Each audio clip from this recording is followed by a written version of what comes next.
a gente vai falar sobre apagamento histórico. O que é apagamento histórico? Eu acho que muitas pessoas aí já ouviram falar sobre isso pela mídia, alguns casos, mas a gente vai aprofundar esse tema na visão da música nacional e falar sobre alguns casos, enfim, discutir tópicos sobre apagamento histórico. Então, a apropriação cultural e o apagamento histórico, ele acontece desde sempre em diversos campos da música e do entretenimento. E falar disso é debater também o espaço social que os negros ocuparam aqui no Brasil, na cena nacional. E desde sempre esse apagamento acontece, não é uma coisa de hoje, né? Como a galera vem falando do rap, por exemplo, que está tendo uma proporção maior por artistas brancos, sendo que é um gênero de maioria negra. Foi fundado por pessoas negras e isso vem acontecendo não de hoje, né? E essa questão ela se torna ainda maior quando a gente faz um recorte de países da América Latina, que são países que foram colonizados por outras potências que tinham essa influência africana importante, que ajudou a fundar a cultura de diversos países, não só o Brasil, mas, por exemplo, sei lá, o Peru, o Chile, enfim. E isso é uma coisa que se perpetua até os dias de hoje, é uma espécie de um racismo estrutural, né?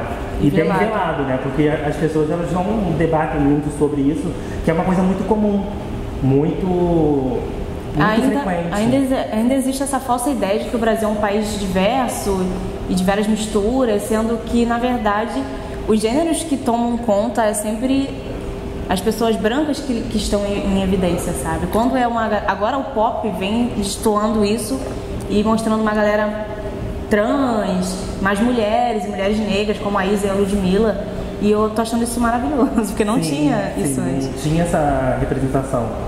Só que ainda existe essa questão de, tipo assim, você querer descredibilizar uma pessoa por ser de uma minoria que está querendo fazer alguma coisa. Por exemplo, a Beyoncé era muito criticada por trabalhar com composições feitas, assim. Eu sei que ela chega em estúdio, eu sei porque eu estava no estúdio. Eu gravo com ela todos os dias. Não, mentira.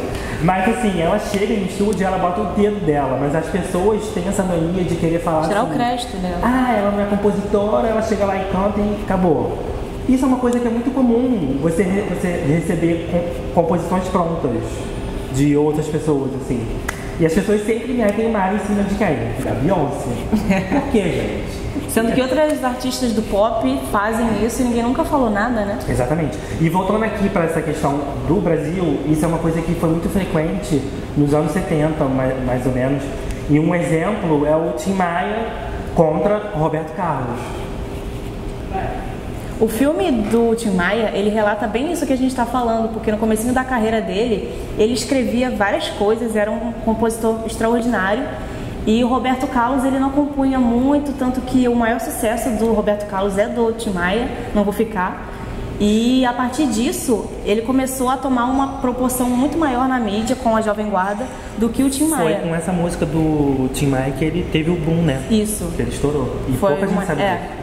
Que a canção é dele. A canção do Tim Maia. Do Tim Maia. E isso era uma coisa que, né, que não era muito real, porque na época um dos maiores escritores era o Tim Maia. E nessa época, foi por volta dos anos 70, o Tim Maia ele tinha produzido já alguns discos. Se eu não me engano, ele tinha 2 ou 3 discos, não sei. Só que a Jovem Guarda, aliás, a Jovem Guarda é uma coisa que é muito questionável, porque ela pegou coisas, elementos da cultura norte-americana e trouxe pro Brasil essa questão meio de se alienar um pouco de questões sociais e ficar uma coisa, fazer música pela música. Não que isso seja ruim, mas no momento que o Brasil estava passando, eu acho que essa Jovem Guarda serviu como um segundo plano. Eu acho que meio que quis tampar a musicalidade brasileira, sabe? Pra população meio que se entreter e não saber o que estava acontecendo mesmo ali naquele Porque eles momento. vieram com muitas influências dos Beatles, dos Rolling Stones, e não era uma coisa que a gente... O rock, né? O rock. E não era uma coisa que já tinha começado aqui, propriamente dito, né? Uhum. Eles pegaram de fora e trouxeram pra cá e fizeram essa coisa meio clichê. Enfim, eu ouço Jovem Guarda, mas é uma das coisas que eu gosto. Não gosto, muito. Assim, E o Tim Maia ele já tinha álbuns nessa época, só que ele não Grandes tinha esse álbuns, reconhecimento inclusive. todo que o Roberto Carlos com a Jovem Guarda tinha. E tem uma história também que aconteceu no Festival de Música de 66, que foi com o Geraldo Vandré, né? Isso. Que ele compôs a música Disparada, que é um grande sucesso, que todo mundo conhece.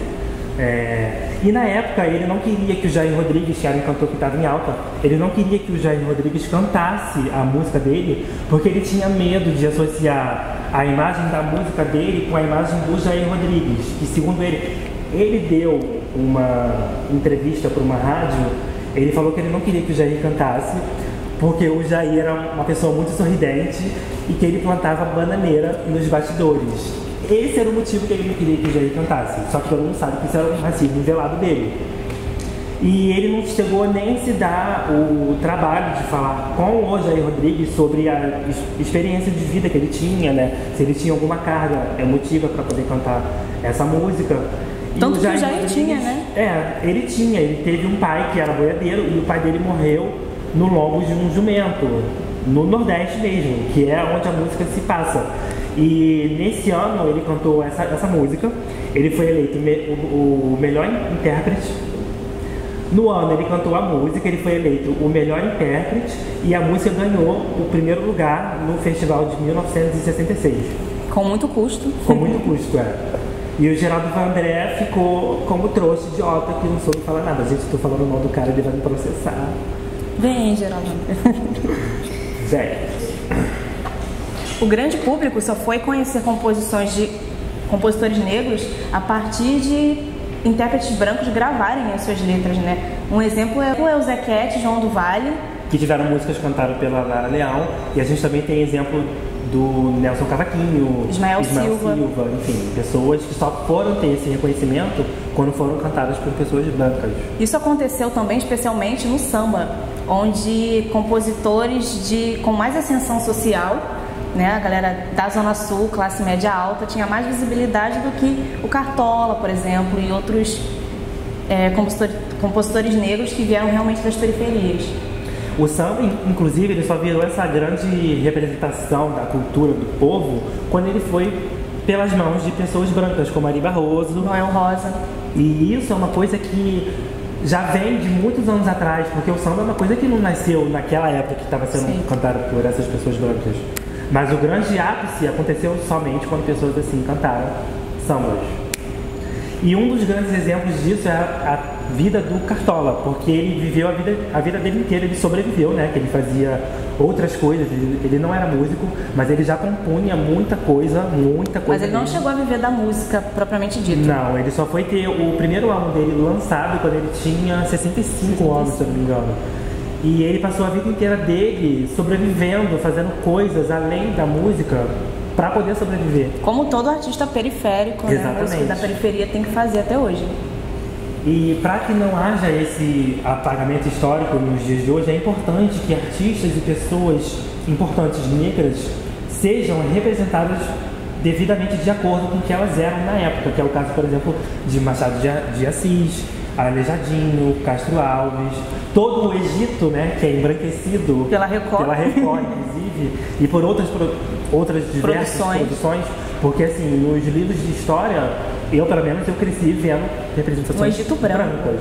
E nem se o Egito nevasse, as pessoas poderiam seriam ser brancas, porque, exatamente. Pelo amor de Deus, gente, o sol que baixa ali naquele lugar. E o exemplo mais recente que a gente tem disso foi o caso da Dona Ivone Lara, que depois de morta surgiu a oportunidade de fazer uma homenagem a ela. Um musical, né? Um musical. E a atriz que foi escolhida para representar a Dona Ivone foi uma atriz que não condiz com a relação com a realidade da Dona Ivone. Pele, assim. A atriz em si, inclusive, é muito talentosa. Não, sim, a gente não está contestando o talento dela. E alegaram, inclusive, que o fato dela ser amiga da família fez com que a escolha fosse feita, mas isso é uma questão que vai além disso, porque muitas pessoas só iriam ter contato com esse musical. Então você representar uma pessoa como a Dona Ivone Lara, que era retinta, de uma maneira mais branca, isso desmistifica, isso embranquece a imagem dela para outras gerações futuras que só vão ter contato a partir desse musical, de representações visuais dela, sim. Isso é muito complicado, isso é muito triste, inclusive, porque existem inúmeras cantoras retintas, famosas ou não famosas, que são muito talentosas e poderiam fazer esse papel. É o caso também que a gente teve da Nina Simone, né? Sim, foi no filme, né? Foi um filme. A produção do filme De uma dela. atriz negra, também mais clara.